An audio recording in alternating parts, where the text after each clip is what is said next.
ನಮಸ್ಕಾರ ಸ್ನೇಹಿತರೆ. ಲಂಕೆ ಎಂದಾಕ್ಷಣ ಎಲ್ಲರಿಗೂ ಒಮ್ಮೆ ರಾವಣನ ನೆನಪಾಗುತ್ತದೆ. ಯಾಕೆಂದರೆ ಇಲ್ಲಿ ಆಳಿ ಮರಣ ಹೊಂದಿದವನು ರಾವಣ. ರಾವಣನ ಲಂಕೆ ನೋಡುವುದಕ್ಕೆ ಸ್ವರ್ಗದಂತಿತ್ತು ಎಂದು ಕಥೆಗಳಲ್ಲಿ, ಪುರಾಣಗಳಲ್ಲಿ ಉಲ್ಲೇಖಿಸಲಾಗಿದೆ. ರಾವಣನ ಈ ಸುಂದರವಾದ ಲಂಕೆಯನ್ನು ನಿರ್ಮಿಸಿದವರು ಯಾರು?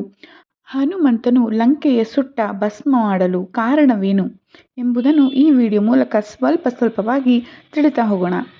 ಹನುಮಂತನು ಶಕ್ತಿಶಾಲಿ ದೇವರು. ಆತನ ಶಕ್ತಿಯ ಮುಂದೆ ಎಂತಹುದೇ ದೇವತೆಗಳಾದರೂ ಸೋಲಬೇಕಿತ್ತು. ಸೀತೆಯನ್ನು ಹುಡುಕುವಲ್ಲಿ ಸಹಾಯ ಮಾಡಿದ್ದು ಕೂಡ ಈ ಮಹಾವೀರ ಹನುಮಂತನೇ ಎಂಬುದು ನಿಮಗೆಲ್ಲ ಗೊತ್ತಿರಬಹುದು.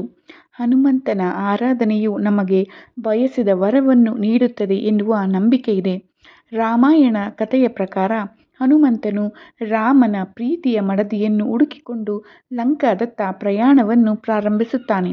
ಹನುಮಂತನು ಲಂಕೆಯನ್ನು ತಲುಪಿದ ನಂತರ ರಾವಣ ಮತ್ತು ಹನುಮಂತನ ನಡುವೆ ಯುದ್ಧ ನಡೆಯುತ್ತದೆ. ಸೀತೆಯನ್ನು ಕಾಪಾಡುವುದಕ್ಕಾಗಿ ರಾಮ ಸೀತೆಯನ್ನು ಮತ್ತೊಮ್ಮೆ ಸೇರಿಸುವುದಕ್ಕಾಗಿ ರಾವಣನ ಲಂಕೆಯನ್ನು ಹನುಮಂತನು ತನ್ನ ಬಾಲದಿಂದ ಸುಟ್ಟು ಭಸ್ಮ ಮಾಡುತ್ತಾನೆ. ಆದರೆ ಅನೇಕರಿಗೆ ರಾವಣನ ಈ ಸುಂದರವಾದ ಹಾಗೂ ಮನಮೋಹಕವಾದ ಲಂಕೆಯನ್ನು ಯಾರು ಸ್ಥಾಪಿಸಿದರು ಎಂದಿಗೂ ತಿಳಿದಿಲ್ಲ. ರಾಮಾಯಣದ ಒಂದು ಭಾಗವಾದ ಸುಂದರಕಾಂಡದಲ್ಲಿ ಲಂಕಾ ದಹನದ ಬಗ್ಗೆ ಸಾಕಷ್ಟು ಮಾಹಿತಿ ಇದೆ. ಹಿಂದೂ ಪುರಾಣಗಳಲ್ಲಿ ಹೇಳಿದಂತೆ ರಾವಣನ ಈ ಸುಂದರವಾದ ಲಂಕೆಯನ್ನು ಶಿವನ ಪರಮಭಕ್ತ ಹಾಗೂ ವಿದ್ಯಾಧರ ರಾಜನಾದ ವಿಶ್ವಕರ್ಮನು ನಿರ್ಮಿಸಿದನು ಎಂದು ಹೇಳಲಾಗಿದೆ. ಸುಂದರಕಾಂಡದಲ್ಲಿ ವಿವರಿಸಲಾದ ಕಥೆಯ ಪ್ರಕಾರ ರಾವಣನು ನೆಲೆಸಿದ್ದ ಲಂಕೆಯು ಒಂದು ವಿಶಿಷ್ಟವಾದ ನಗರವಾಗಿದ್ದು, ಅಲ್ಲಿ ರಾಕ್ಷಸ ರಾಜ ರಾವಣ ಮತ್ತು ಆತನ ಉಗ್ರವಾದ ಸೈನ್ಯವು ವಾಸವಾಗಿತ್ತು. ರಾವಣನ ಈ ಲಂಕಾವನ್ನು ರಾಮ ಹಾಗೂ ಹನುಮಂತರು ನಾಶ ಮಾಡುತ್ತಾರೆ. ವಿಶ್ವಕರ್ಮರು ಲಂಕಾ ನಗರವನ್ನು ಅಗಾಧವಾದ ಸೌಂದರ್ಯದಿಂದ ಮತ್ತು ಶಕ್ತಿಯಿಂದ ನಿರ್ಮಿಸಿದ್ದನು. ವಿಶ್ವಕರ್ಮನು ನಿರ್ಮಿಸಿದ್ದ ಈ ನಗರವು ಆ ಕಾಲದಲ್ಲೇ ಅಸ್ತಿತ್ವದಲ್ಲಿರುವ ಒಂದು ವಿಶಿಷ್ಟವಾದ ನಗರವಾಗಿ ಹೊರಹೊಮ್ಮಿತ್ತು. ಅವನು ಲಂಕೆಯನ್ನು ಅಪ್ಸರೆಯಷ್ಟು ಸುಂದರ ಮತ್ತು ವಿಶಿಷ್ಟವಾಗಿಸಿದನು ಮತ್ತು ಅದನ್ನು ಹಲವಾರು ರಾಕ್ಷಸರು ದುಷ್ಟ ಶಕ್ತಿಗಳಿಂದ ರಕ್ಷಿಸಿದನು. ಹಿಂದೂ ಧರ್ಮದ ಪ್ರಕಾರ ಸ್ವತಃ ಈ ಲಂಕಾ ಅರಮನೆಯನ್ನು ವಿಶ್ವಕರ್ಮರೇ ನಿರ್ಮಿಸಿದ್ದಾರೆಂದು ಅದು ಶಿವನ ಕೃಪೆಯನ್ನು ಪಡೆದುಕೊಂಡಿತ್ತು. ಶಿವನ ಕೃಪೆಯೊಂದಿಗೆ ವಿಶ್ವಕರ್ಮರ ಕೈಚಳಕವು ನಗರವನ್ನು ದೇವಲೋಕದಂತೆ ಮಾರ್ಪಾಡು ಹೊಂದಿತ್ತು. ಒಂದು ದಂತಕಥೆಯ ಪ್ರಕಾರ ರಾವಣನು ಸೀತೆಯನ್ನು ಅಪಹರಿಸಿಕೊಂಡು ಹೋದ ಬೆನ್ನಲ್ಲೇ ರಾಮ ಲಕ್ಷ್ಮಣರು ಸೀತೆಯನ್ನು ಹುಡುಕಲು ಮುಂದಾಗುತ್ತಾರೆ. ಸೀತೆಯ ಹುಡುಕಾಟದಲ್ಲಿ ಅವರೊಂದಿಗೆ ಹನುಮಂತನು ಕೈಜೋಡಿಸುತ್ತಾನೆ. ದಂತಕಥೆಯ ಪ್ರಕಾರ ರಾಮನ ಭಕ್ತನಾದ ಹನುಮಂತನು ಸೀತೆಯನ್ನು ಹುಡುಕಿಕೊಂಡು ಲಂಕೆಗೆ ಹೋಗುತ್ತಾನೆ. ಅಲ್ಲಿ ಅವನು ಸೀತೆಯನ್ನು ರಾವಣ ತನ್ನ ಅಶೋಕವನದಲ್ಲಿ ಬಂಧಿಸಿರುವುದನ್ನು ನೋಡುತ್ತಾನೆ. ಸೀತೆಯನ್ನು ನೋಡಿದಾಕ್ಷಣ ಹನುಮಂತನಿಗೆ ಮಾತೆಯನ್ನು ಭೇಟಿಯಾಗಿ ರಾಮನ ಸಂದೇಶವನ್ನು ತಿಳಿಸಲು ಮುಂದಾಗುತ್ತಾನೆ. ಅದರಂತೆಯೇ ಅವನು ಸೀತಾದೇವಿಗೆ ರಾಮನ ಸಂದೇಶವನ್ನು ಸಹ ತಿಳಿಸುತ್ತಾನೆ. ಬಳಿಕ ಹನುಮಂತನು ರಾಮನೊಂದಿಗೆ ರಾವಣನ ಮೇಲೆ ದಂಡೆತ್ತಿ ಬರುತ್ತಾರೆ. ಈ ಯುದ್ಧದಲ್ಲಿ ರಾವಣನ ಸೇನೆಯು ಹನುಮಂತನ ಬಾಲಕ್ಕೆ ಬೆಂಕಿಯನ್ನು ಹಚ್ಚುತ್ತಾರೆ. ಈ ಬೆಂಕಿಯಿಂದಲೇ ಹನುಮಂತನು ರಾವಣನ ಲಂಕೆಯನ್ನು ಸುಟ್ಟು ಭಸ್ಮ ಮಾಡುತ್ತಾನೆ. ಹನುಮಂತನು ಲಂಕೆಗೆ ಇಟ್ಟಿದ್ದ ಬೆಂಕಿ ಬೃಹತ್ ಬೆಂಕಿಯಾಗಿ ಮಾರ್ಪಾಡುಗೊಂಡಿತ್ತು. ಲಂಕೆಯಲ್ಲಿ ಉರಿಯುತ್ತಿದ್ದ ಬೆಂಕಿಯನ್ನು ದೂರದ ದೇಶಗಳಲ್ಲಿದ್ದ ಜನರಿಗೂ ಗೋಚರಿಸುತ್ತಿತ್ತು. ಹನುಮಂತನು ಈ ಬೆಂಕಿಯ ಸ್ಥಳವನ್ನು ಸೀತೆಗೆ ಬಹಿರಂಗಪಡಿಸಿದನು ಮತ್ತು ರಾಮನು ಸೀತೆಯನ್ನು ಶುದ್ಧೀಕರಿಸಲು ಅದನ್ನು ಬಳಸಿದನು ಎಂದು ಕಥೆಗಳಲ್ಲಿ ಹೇಳಲಾಗಿದೆ. ಹನುಮಂತನ ಶಕ್ತಿಯನ್ನು ತಿಳಿಯದೆ ರಾವಣನ ಸೇನೆಯು ಹನುಮಂತನ ಬಾಲಕ್ಕೆ ಬೆಂಕಿಯನ್ನು ಹಚ್ಚುತ್ತದೆ.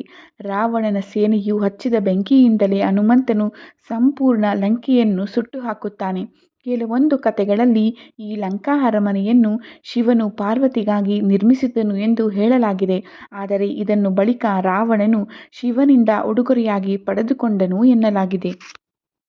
ರಾಮಾಯಣದಲ್ಲಿ ಕೇವಲ ಮಾನವ ಮತ್ತು ವಾನರ ಸೇನೆ ಮಾತ್ರವಲ್ಲ, ಇನ್ನೂ ಕೆಲವೊಂದು ಪಕ್ಷಿಗಳು ಮತ್ತು ಪ್ರಾಣಿಗಳ ಉಲ್ಲೇಖವೂ ಇದೆ. ಅವುಗಳು ರಾಮನ ಗೆಲುವಿಗೆ ಮುಖ್ಯ ಕಾರಣವಾಗಿದ್ದವು.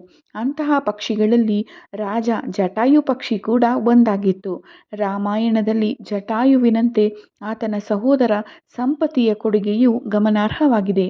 ರಾಮಾಯಣದಲ್ಲಿ ಈ ಇಬ್ಬರು ಸಹೋದರರ ತ್ಯಾಗ ಮತ್ತು ಅಚಲ ಧೈರ್ಯ ಭಗವಾನ್ ರಾಮನಿಗೆ ಅಧರ್ಮದ ವಿರುದ್ಧ ಧರ್ಮದ ಜಯವನ್ನು ಸಾಧಿಸಲು ಸಹಾಯ ಮಾಡಿತ್ತು.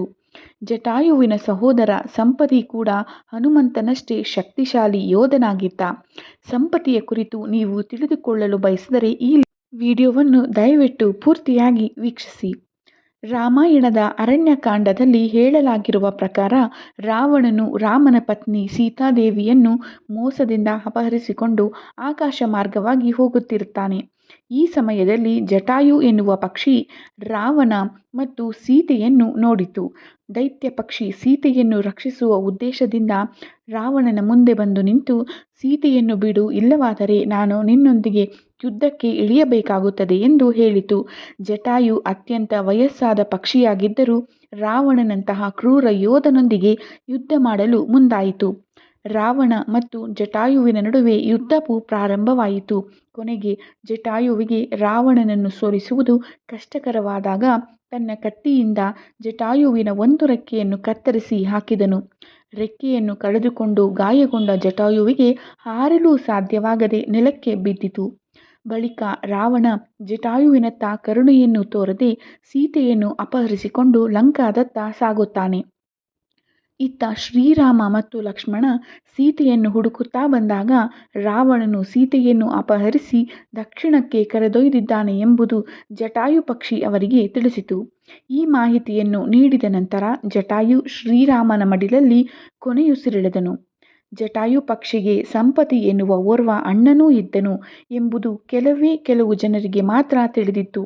ಜಟಾಯು ಮತ್ತು ಸಂಪತಿ ಇಬ್ಬರೂ ಕೂಡ ಸೂರ್ಯದೇವನ ಸಾರಥಿಯಾದ ಅರುಣನ ಪುತ್ರರಾಗಿದ್ದರು. ಒಂದು ದಂತಕಥೆಯ ಪ್ರಕಾರ ಜಟಾಯು ಮತ್ತು ಸಂಪತಿ ಯೌವನದಲ್ಲಿದ್ದ ಸಂದರ್ಭದಲ್ಲಿ ಮಹಾನ್ ಪರಾಕ್ರಮಿಗಳಾಗಿದ್ದವರು. ತಾವು ಶಕ್ತಿವಂತರು ಎಂಬುದರ ಬಗ್ಗೆ ಅತಿಯಾದ ಅಹಂಕಾರವನ್ನು ಹೊಂದಿದ್ದರು. ಅವರಲ್ಲಿದ್ದ ಪರಾಕ್ರಮದ ಅಹಂಕಾರದಿಂದ ಅವರು ಸೂರ್ಯನನ್ನು ಮುಟ್ಟಬೇಕೆಂದು ಇಬ್ಬರೂ ಸ್ಪರ್ಧೆಯನ್ನು ಹಾಕಿಕೊಂಡರು. ಬಳಿಕ ಅಣ್ಣ ತಮ್ಮ ಇಬ್ಬರೂ ಸೂರ್ಯನ ಬಳಿ ಹಾರಿದರು. ಸೂರ್ಯನ ಅತಿಯಾದ ಶಾಖವನ್ನು ತಡೆದುಕೊಳ್ಳಲಾರದೆ ತಮ್ಮ ಜಟಾಯು ಉರಿಯಲು ಪ್ರಾರಂಭಿಸಿದ. ಜಟಾಯುವನ್ನು ಸೂರ್ಯನ ಉರಿಯಿಂದ ರಕ್ಷಣೆ ಮಾಡುವುದಕ್ಕಾಗಿ ತನ್ನ ರೆಕ್ಕೆಗಳನ್ನು ಹರಡಿದನು. ಆ ಸಮಯದಲ್ಲಿ ಸೂರ್ಯನ ಶಾಖವು ಜಟಾಯುವಿನ ಅಣ್ಣನಾದ ಸಂಪತಿಯ ರೆಕ್ಕೆಯನ್ನು ಸಂಪೂರ್ಣವಾಗಿ ಸುಟ್ಟು ಹೋಗುವಂತೆ ಮಾಡಿತು. ಸಂಪತಿಯ ರೆಕ್ಕೆಯು ಸುಟ್ಟು ಹೋದ್ದರಿಂದ ಅವನಿಗೆ ಆಕಾಶದಲ್ಲಿ ಹಾರಲು ಸಾಧ್ಯವಾಗದೆ ನೆಲಕ್ಕೆ ಬೀಳುತ್ತಾನೆ. ಆದರೆ ಜಟಾಯು ಅಣ್ಣನಿಂದ ರಕ್ಷಿಸಲ್ಪಡುತ್ತಾನೆ. ಸಂಪತಿ ಒಂದು ಸಮುದ್ರದ ದಡದ ಬಳಿ ಬಂದು ಬೀಳುತ್ತಾನೆ. ರೆಕ್ಕೆಗಳನ್ನು ಕಳೆದುಕೊಂಡ ಸಂಪತಿ ಸಮುದ್ರ ತೀರದಲ್ಲಿ ತನ್ನ ಜೀವನವನ್ನು ಮುಂದುವರಿಸಲು ಪ್ರಾರಂಭಿಸುತ್ತಾನೆ. ಹನುಮಂತ, ಜಾಂಬವಂತ, ಅಂಗದ ಮತ್ತು ಇತರ ವಾನರರು ಸೀತೆಯನ್ನು ಹುಡುಕುತ್ತಾ ದಕ್ಷಿಣ ತೀರವನ್ನು ತಲುಪಿದಾಗ ಅವರು ಸಮುದ್ರ ತಟದಲ್ಲಿ ಸಂಪತಿಯನ್ನು ಭೇಟಿಯಾಗುತ್ತಾರೆ. ಸಾಕಷ್ಟು ದಿನಗಳಿಂದ ಆಹಾರವಿಲ್ಲದೆ ಹಸಿವಿನಿಂದ ಬೇಸತ್ತಿದ್ದ ಸಂಪತಿ ವಾನರ ಸೇನೆಯನ್ನು ಕಂಡು ತನ್ನ ಆಹಾರವನ್ನಾಗಿ ಮಾಡಿಕೊಳ್ಳಲು ನಿರ್ಧರಿಸುತ್ತಾನೆ. ನಂತರ ಜಾಂಬವಂತನು ಜಟಾಯುವಿನ ಮರಣದ ಸುದ್ದಿಯನ್ನು ಸಂಪತಿಗೆ ತಿಳಿಸಿ ರಾಮನ ಉದ್ದೇಶಗಳನ್ನು ವಿವರಿಸಿದನು. ತನ್ನ ಕಿರಿಯ ಸಹೋದರನ ತ್ಯಾಗದ ಕಥೆಯನ್ನು ಕೇಳಿದ ಸಂಪತಿಯ ಹೃದಯವು ಅವನಿಗಾಗಿ ಮಿಡಿಯಿತು. ಅವನು ವಾನರ ಸೈನ್ಯಕ್ಕೆ ಸಹಾಯ ಮಾಡಲು ನಿರ್ಧರಿಸಿದನು. ಸಂಪತಿ ಅತ್ಯಂತ ತೀಕ್ಷ್ಣ ದೃಷ್ಟಿಯನ್ನು ಹೊಂದಿದ್ದವನು. ರೆಕ್ಕೆಗಳಿಲ್ಲದಿದ್ದರೂ ಅವನು ದಡದಲ್ಲಿ ನಿಂತು ತನ್ನ ದೈವಿಕ ದೃಷ್ಟಿಯಿಂದ ಸಾಗರದ ಆಚೆ ಲಂಕಾದಲ್ಲಿ ಅಶೋಕವನದ ಒಂದು ಮರದ ಕೆಳಗೆ ಕುಳಿತಿದ್ದ ತಾಯಿ ಸೀತೆಯನ್ನು ನೋಡಿದನು. ಸಂಪತಿಯು ಹನುಮಂತನಿಗೆ ಸೀತಾದೇವಿಯು ಲಂಕಾದ ಒಂದು ವನದಲ್ಲಿದ್ದಾಳೆ ಮತ್ತು ಆಕೆ ಅಲ್ಲಿ ಸುರಕ್ಷಿತವಾಗಿದ್ದಾಳೆ ಎನ್ನುವ ವಿಚಾರವನ್ನು ಹೇಳುತ್ತಾನೆ. ನೀವು ಈ ಸಾಗರವನ್ನು ದಾಟಿ ಹೋದರೆ ಮಾತ್ರ ಸೀತೆಯನ್ನು ನೋಡಬಹುದು ಮತ್ತು ಆಕೆಯನ್ನು ಹಿಂತಿರುಗಿ ಕರೆತರಲು ಪ್ರಯತ್ನಿಸಬಹುದು ಎಂದು ಹೇಳುತ್ತಾನೆ. ಸಂಪತಿಯಿಂದ ಈ ನಿಖರವಾದ ಮಾಹಿತಿಯನ್ನು ಪಡೆದುಕೊಂಡ ನಂತರ ಹನುಮಂತನು ಸಾಗರವನ್ನು ದಾಟಲು ನಿರ್ಧರಿಸಿದನು. ರಾಮಾಯಣದ ಈ ಘಟನೆ ರಾಮಾಯಣದಲ್ಲಿ ರಾವಣನ ಸಂಹಾರಕ್ಕೆ ಒಂದು ಮೈಲಿಗಲ್ಲಾಯಿತು. ಅನೇಕರಿಗೆ ರಾಮಾಯಣದ ಈ ಸಂಪತಿಯ ಬಗ್ಗೆ ಇಂದಿಗೂ ತಿಳಿದಿಲ್ಲ. ಸಂಪತಿ ಕೂಡ ಶಕ್ತಿವಂತನಾಗಿದ್ದ. ಸಂಪತಿಯ ಸಹಾಯದಿಂದ ಹನುಮಂತನಿಗೆ ಸೀತೆಯನ್ನು ಹುಡುಕಲು ಸುಲಭವಾಯಿತು ಮತ್ತು ಇದು ರಾಮಾಯಣದ ಒಂದು ತಿರುವಿಗೆ ಕಾರಣವಾಯಿತು. ಈ ಜಗತ್ತಿನಲ್ಲಿ ಶಕ್ತಿ ಅಂದರೆ ಕೇವಲ ದೇಹದ ಬಲವಲ್ಲ, ನಂಬಿಕೆ, ಭಕ್ತಿ ಮತ್ತು ಕರ್ತವ್ಯದ ಮೇಲಿನ ನಿಷ್ಠೆಯೇ ನಿಜವಾದ ಶಕ್ತಿ. ಅಂಥ ಶಕ್ತಿಯ ಜೀವಂತ ರೂಪವೇ ನಮ್ಮ ಶ್ರೀ ಹನುಮಂತ ದೇವರು.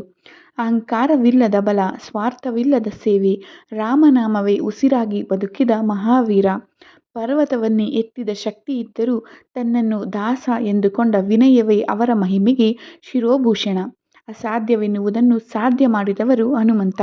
ಇಂದು ನಮ್ಮ ಜೀವನದಲ್ಲೂ ಭಯ, ಸೋಲು, ನಿರಾಶೆ ಎದುರಾದಾಗ ಒಮ್ಮೆ ಹನುಮಂತನನ್ನು ನೆನಪಿಸಿಕೊಳ್ಳಿ. ನಾನು ದುರ್ಬಲ ಎನ್ನುವ ಭಾವನೆ ಅಲ್ಲಿಯೇ ನಾಶವಾಗುತ್ತದೆ. ಹನುಮಂತನ ಶಕ್ತಿ ನಮ್ಮೊಳಗೂ ಇದೆ. ಭಕ್ತಿ ಇದ್ದರೆ, ನಂಬಿಕೆ ಇದ್ದರೆ ಯಾವ ಸಂಕಷ್ಟವೂ ನಮ್ಮನ್ನು ಸೋಲಿಸಲಾರದು. ಜೈ ಶ್ರೀರಾಮ್, ಜೈ ಬಜರಂಗಬಲಿ. ಹನುಮಂತನ ಕೃಪೆ ಸದಾ ನಿಮ್ಮ ಮೇಲಿರಲಿ. ಧನ್ಯವಾದಗಳು ಸ್ನೇಹಿತರೆ.